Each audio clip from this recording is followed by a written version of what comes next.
দেখুন, জীবনে আপনি ধীরে, ধীরে উন্নতি করছিলেন। ক্রমাগত আপনার উন্নতি হচ্ছিল। আপনি দেখতে পাচ্ছিলেন, আপনি বুঝতে পারছিলেন। কিন্তু এমন কোনো মানুষের কুনজরে, এমন কোনো মানুষের কুদৃষ্টিতে আপনার জীবনের যে উন্নতির পথ, সেই পথগুলো ক্রমশ অবরুদ্ধ হয়ে যাচ্ছে।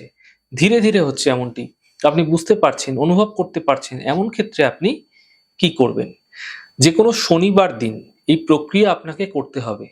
আপনারা সামান্য কালো সর্ষে নিয়ে নেবেন, সামান্য ২ টি লবঙ্গ নিয়ে নেবেন, সামান্য কালো তিল নিয়ে নেবেন, তার সঙ্গে আপনারা সামান্য লবণ নিয়ে নেবেন এবং গোলমরিচের কয়েকটি দানা আপনারা নিয়ে এটাকে আপনারা কি করবেন হাতের মুঠোর মধ্যে নিয়ে আপনার মাথার ওপর অ্যান্টি ক্লকওয়াইজ অর্থাৎ ঘড়ির কাঁটার উল্টো দিকে আপনারা ৭ বার ঘুরিয়ে নেবেন।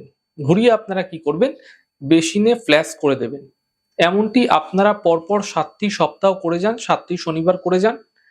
এতে আপনারা দেখতে পাবেন এই প্রক্রিয়া যদি করছেন নিশ্চিতভাবে দেখবেন যে দ্রুত আপনার যে কুনজর কুদৃষ্টির ফলে যে সমস্ত দুষ্প্রভাব আপনার জীবনে পড়ছিল সেই সমস্যা থেকে আপনারা অবশ্যই বাঁচতে পারবেন।